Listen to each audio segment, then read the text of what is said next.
गीता का सारांश।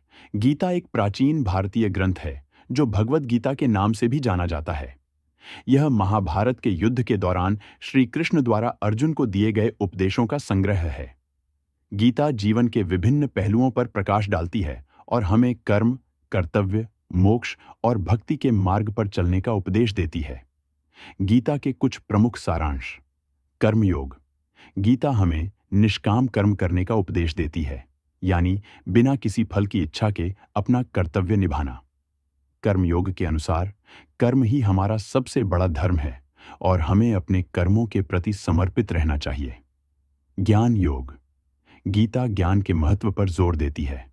ज्ञान के माध्यम से हम अपने असली स्वरूप को समझ सकते हैं और मोक्ष प्राप्त कर सकते हैं। भक्ति योग। भगवान के प्रति प्रेम और भक्ति ही मोक्ष का सबसे सरल मार्ग है। भक्ति के माध्यम से हम भगवान से जुड़ सकते हैं और उनके आशीर्वाद प्राप्त कर सकते हैं। कर्मफल।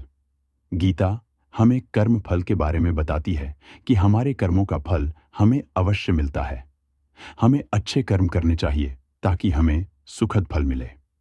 अहंकार त्याग। गीता हमें अहंकार त्यागने का उपदेश देती है। अहंकार हमें बांधता है और मोक्ष के मार्ग में बाधा डालता है। निरंतरता। गीता हमें जीवन में निरंतर आगे बढ़ते रहने का उपदेश देती है।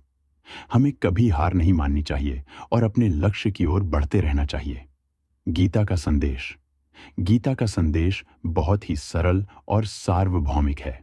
यह हमें जीवन में सही मार्ग दिखाती है और हमें एक बेहतर इंसान बनने के लिए प्रेरित करती है।